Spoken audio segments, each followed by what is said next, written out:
Dando continuidade acerca de doenças que são raras, mas que não são necessariamente pouco importantes, vamos falar hoje de mais uma doença hematológica que é infrequente, é verdade, é rara. E, como muitas doenças raras, é importante que a gente lembre que elas existem, para que possa ser feito o diagnóstico e, claro, ser instituído o adequado tratamento. Estamos falando da mastocitose sistêmica, que, como afirmei, é uma doença bastante rara, porém bastante inconveniente quando está presente. E é exatamente sobre isso que a gente vai detalhar um pouco no vídeo que inicia agora.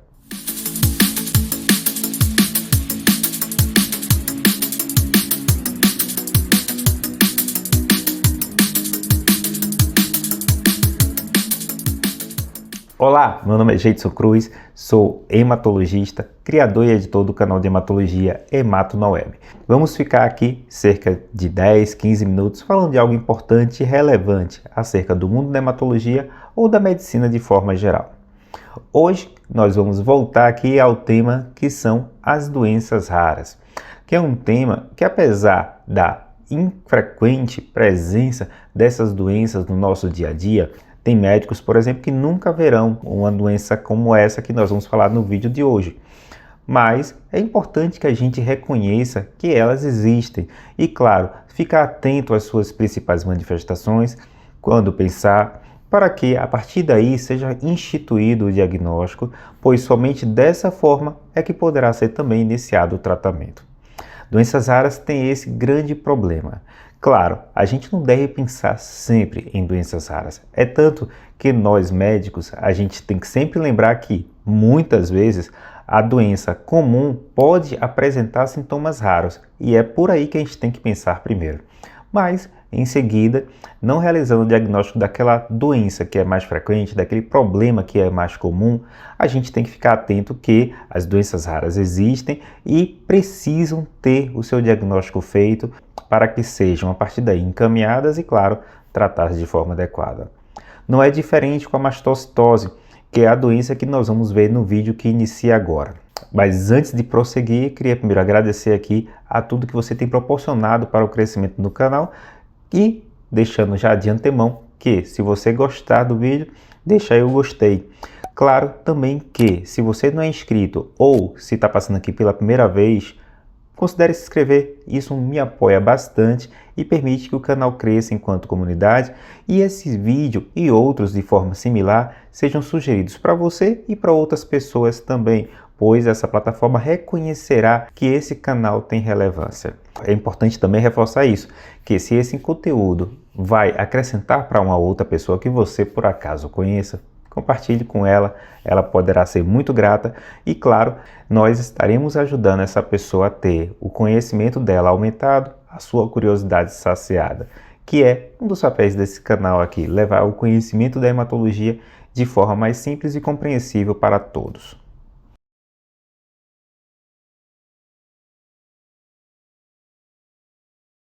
O tema do vídeo de hoje é uma doença chamada mastocitose, que, de forma bem simples, é nada mais nada menos que a proliferação, ou seja, o aumento descontrolado, o aumento anormal de uma célula chamada mastócito.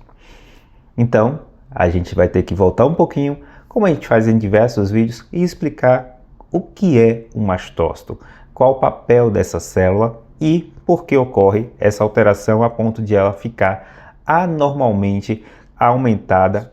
Pois bem, o mastócito é uma célula que nós conhecemos mais os seus efeitos no tecido. É uma célula que tem um papel muito importante na alergia. Não necessariamente que a alergia é uma coisa boa, mas nós sabemos que naquelas pessoas que possuem manifestação alérgica, o mastócito é a principal célula em que ocorre a liberação dos mediadores da alergia. Assim, vamos dar um exemplo aqui, com a pessoa é alérgica, a pessoa ao ter contato com essa substância, que nós chamamos de alérgeno, leva a uma ativação dos mastócitos, pois estas células reconhecem esses alérgenos como algo estranho e como forma de responder a esse estímulo, o mastócito acaba por liberar uma série de mediadores. O principal mediador que é liberado do mastócito dentro dos seus grânulos é a histamina, que é o grande mediador da alergia. É ele que dá aquela coceira quando nós temos uma picada de inseto, é esse mediador também que deixa avermelhada a pele quando nós temos contato com algo que nós somos sensíveis, nós somos alérgicos, que dá aquele inchaço que nós chamamos de edema por causa de vasodilatação e vazamento de líquido que está dentro do vaso. Essa é a alergia. Quando é restrita a órgãos como pulmão, pele, nós chamamos muitas vezes de atopia, ou seja, aquela pessoa é atópica, como ocorre muitas vezes em pessoas que têm dermatite atópica, pessoas que têm asma, a própria rinite alérgica. Em todas essas situações alérgicas, o mastócito possui um papel muito importante. De onde é que vem o mastócito? O mastócito ele está localizado nos tecidos. Eles, e isso é importante, guarde essa informação, não circulam no sangue de forma habitual. Ou seja, eles saem do sangue, entram em determinado tecido e lá permanecem. Uma das características, inclusive, da mastocitose é que começa a ocorrer a proliferação anormal desse mastócito e ele começa até mesmo a circular. Certo, gente, você falou que essa célula ela vem do sangue, mas ela é mastócito no sangue? A origem do mastócito ela é oriunda, como toda célula sanguínea, na medula óssea. Existe um precursor na medula óssea que dará origem ao mastócito. Essa célula, esse processo é conhecido como mastopoiese. Antes, atribuía-se que a origem do mastócito seria do basófilo, por causa das suas similaridades quanto à sua granulosidade e também por causa da sua ação, pois as duas células, tanto o basófilo como o mastócito, compartilham algumas similaridades na sua forma de agir. Mas os conhecimentos hoje de genética, transcriptoma, têm permitido uma evolução no conhecimento da origem do mastócito, fazendo com que nós compreendamos que hoje há sim uma origem comum entre o basófilo, eosinófilo e o próprio mastócito. Porém, essa origem, apesar de comum, dão ao surgimento de células diferentes, de células distintas, cada uma com a sua função, por vezes até compartilhada. E isso foi evolucionariamente adquirido no decorrer da evolução e deve ter um papel importante, inclusive, pois não seria mantido até os dias atuais. Hoje, esse conhecimento também genético levou para nós um acréscimo de um conhecimento acerca do papel dessa célula também. A gente antes atribuía praticamente ao mastócito um papel que é relativamente inconveniente, que é o papel da alergia. Porém, hoje sabe-se que ele contribui na resposta imunológica e até mesmo na resposta contra alguns tumores, como tem sido evidente em algumas biópsias, análises mais detalhadas de tecido tumoral, em que tem se notado a presença dessas células no ambiente tumoral, sugerindo que a partir daí, e claro, quando ela está presente, costuma ser um desfecho melhor do que quando ela não está presente, sugerindo um papel importante também na resposta antitumoral. Esse é o mastócito. Como tudo na medicina, o grande problema é quando existe uma anormalidade nessa célula. Nós somos uma máquina e essa máquina tem que estar perfeitamente alinhada, uma célula funcionando de forma adequada para que a outra continue funcionando também. E o grande problema do mastócito é quando exatamente ele, de forma anormal, começa a aumentar em quantidade. E aí sim começa uma grande quantidade de problemas e inconveniência por causa da proliferação anormal dessa célula. Quando isso ocorre, nós damos o termo de mastocitose. Existem dois grandes grupos de mastocitose. A mastocitose cutânea, que, como o próprio nome diz, está restrita, isolada, somente localizada, portanto, na pele. E a mastocitose sistêmica, que, como o próprio nome diz, sugere uma doença disseminada, que está no sangue e, portanto, pode infiltrar outros órgãos também. Vamos detalhar um pouquinho cada uma, com maior ênfase, obviamente, na mastocitose sistêmica, que é alvo do tratamento dermatologista. Haja vista que a mastocitose cutânea, na maioria das vezes, fica sob responsabilidade do dermatologista. A mastocitose cutânea é o tipo mais comum de mastocitose. Como o próprio nome diz, ela está restrita à pele e as suas manifestações clínicas incomodará o paciente, infelizmente, somente na pele. Esse somente com bastante aspas, porque é bastante inconveniente toda a sintomatologia oriunda da presença dessas células que estão anormais na pele. Mesmo sendo na pele, a mastocitose pode se apresentar de forma heterogênea. Ela pode se apresentar sob forma urticariforme, que é chamada também urticária pigmentosa. A urticária pigmentosa é uma alteração da pele em que pápulas avermelhadas e bastante pruriginosas, elas começam a se proliferar e, a partir da biópsia, nota-se a presença de mastócitos. Elas podem se apresentar também com um aspecto de dilatação do vaso, que é chamada de telangiectasia macularis eruptiva pertans. É um tipo em que também possui placas avermelhadas, mas geralmente elas não são elevadas, elas são planas. Também pruriginosas, da mesma forma, se a pessoa coçar, pode levar a bastante irritação no local, que por sua vez piora ainda mais o prurido. Tem ainda a mastocitose, que é temporária, que ocorre principalmente na infância, chamada mastocitose temporária da infância. E por fim, ela pode se apresentar como um tumor, ou seja, de fato, ocorre uma proliferação anormal, ou seja, uma tumoração, e quando se realiza a biópsia, vê que é um tumor de mastócito que está restrito à pele. Como afirmei, a mastocitose cutânea possui as suas manifestações restritas à pele. Logo, o seu manejo, o seu tratamento será de responsabilidade principalmente do dermatologista. O dermatologista, ele pode pedir um parecer, uma avaliação da hematologia, principalmente para se certificar que não ocorre a manifestação cutânea de uma doença sistêmica. Eu tenho que tratar então não somente a pele, pois a doença não está restrita à pele, a doença está também afetando a pele. Assim, o paciente deverá ser manejado com um hematologista. Como afirmei, a mastocitose sistêmica, o próprio nome já diz, afeta não somente a pele, mas também outros órgãos e tecidos. É uma doença que aí sim fica sob responsabilidade da hematologia. Ela pode ser chamada também de mastocitose disseminada e, felizmente, ela é menos comum. O diagnóstico é feito principalmente pela biópsia. A pele está envolvida, é um dos órgãos mais biopsiados, mas também pode ter a necessidade de realizar biópsias de massas e tumores. A análise molecular é importante, a gente hoje consegue dispor de ferramentas de análise molecular para ter certeza, e isso tem valor principalmente em situações em que eu tenha uma dúvida diagnóstica.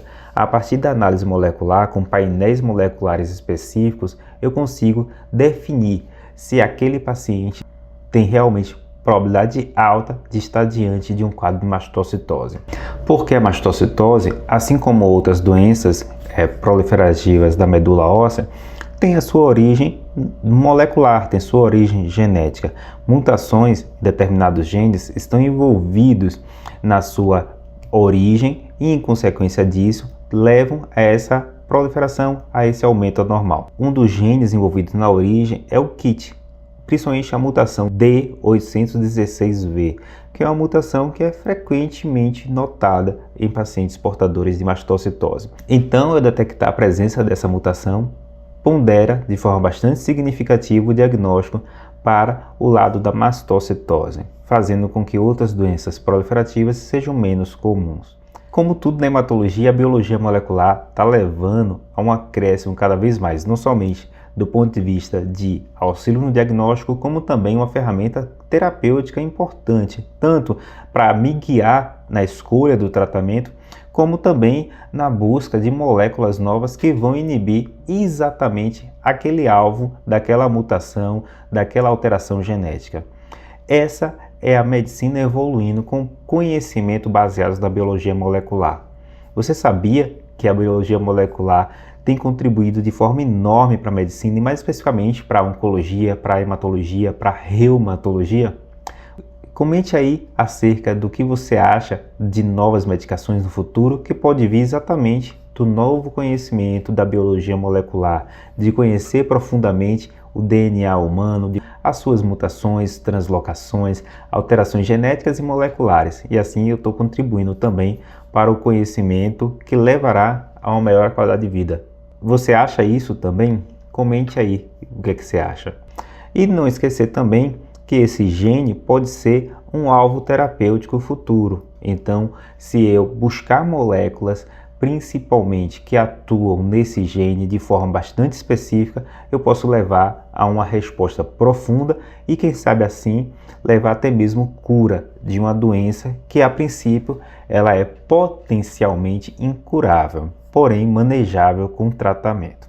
Ela pode ser a mastocitose sistêmica com envolvimento de diversos órgãos, quando ocorrem formações tumorais, pseudotumorais, em que, ao se realizar a biópsia, nós verificamos que ocorre uma proliferação anormal de mastócito, que, como afirmei, pode também acometer a pele, e o tratamento deve ser sistêmico, pois a pele é apenas mais um órgão envolvido. O mastócito, lembra do que eu falei no início do vídeo, ela é uma célula do tecido. Raramente ela circula. Porém, a partir do momento que ocorre uma proliferação anormal, ou seja, o que ocorre na mastocitose, ela pode circular. É o que nós chamamos de leucemia de células mastocitárias, que, por sua vez, é o quadro mais grave de toda a mastocitose sistêmica. No caso dos pacientes que possuem o quadro sistêmico, eles devem ser manejados, como afirmei anteriormente, pelo hematologista. E a quimioterapia pode ser uma das ferramentas terapêuticas a ser utilizada nesses pacientes. Felizmente, a doença sistêmica é mais rara, porém, a gente tem que ficar atento que ela existe, que pode acontecer e a partir daí ser instituído o seu tratamento. Falei em tratamento. Como é que é o tratamento? Pois bem, o tratamento da mastocitose sistêmica, ela envolve alguns pilares. Primeiro pilar, envolve o tratamento daquilo que incomoda o paciente. Se tem prurido, se tem manifestação cutânea, se tem o edema, então isso deve ser manejado para poder melhorar a qualidade de vida do paciente. É o que nós chamamos de tratamento de suporte, tratamento sintomático. As principais medicações utilizadas para dar esse alívio são os antihistamínicos, que são inibidores farmacológicos da histamina, que, como afirmei no início do vídeo, é o principal mediador de toda essa reação que é liberada pelo mastócito, e também os corticosteroides, que são ferramentas que podem ser úteis para controle dos sintomas. Claro que eu não posso me restringir à terapia sintomática. Eu tenho que tratar também de forma específica, pois assim a doença não haverá a sua resolução e eu tenderei a perpetuar os sintomas. Dessa forma, de terapia específica, nós temos como ferramentas terapêuticas os inibidores de tirosina quinase, medicações que são capazes de inibir o gene KIT, que é o principal gene envolvido na origem da doença mastocitária. Eles podem ajudar a reduzir os sintomas e também podem ajudar a controlar a doença sistêmica. Claro que em algumas situações ou quando eu não consigo detectar a presença desse gene, eu tenho que lançar mão de quimioterapia. Isso mesmo, eu tenho que fazer a quimioterapia com o intuito de reduzir essa doença. No caso, se a doença estiver disseminada no sangue, se apresentando sob forma leucêmica, eu tenho que tratar também com quimioterapia antineoplásica com o propósito de levar essa doença, levar a leucemia a uma remissão. Novas ferramentas terapêuticas estão em pesquisa, estão em estudo, e essas novas ferramentas são algumas outras moléculas também inibidoras do KIT, desse gene que está envolvido na origem da doença, e claro, imunoterapia, ou seja, anticorpos monoclonais, moléculas que vão agir diretamente no mastócito. É uma possibilidade e essas moléculas estão em estudo com resultados bastante promissores para essa doença, uma doença órfã de tratamento específico. Haja vista que os tratamentos que eu enumerei, eles não são exclusivos para a mastocitose sistêmica. Pois é, mastocitose sistêmica é uma doença que é rara, é uma doença difícil, uma doença que a gente tem que pensar, é uma doença que é bastante conveniente para o paciente por causa dos seus sintomas. E a gente tem que ficar atento, pois ela existe e deve ser diagnosticada para que possa ser tratada. Você conhecia acerca da mastocitose sistêmica? Pois é uma doença rara e a gente tem que ficar atento. E espero que esse vídeo tenha auxiliado você nesse conhecimento e quem sabe dessa forma ter contribuído para que você tenha um conhecimento maior e de forma simples, como é o objetivo do canal de Hematologia Hematonoeb, levar informação de qualidade para você e para toda a nossa comunidade. O importante também, se você não é seguidor do canal, considere se inscrever e comente aí se você ficou até o fim. Fiquei até o fim e ouvi falar de mastocitose e diga o que é que você quer ouvir mais. Outra doença rara que você acha importante do ponto de vista da hematologia. Espero que vocês fiquem muito bem e até a próxima.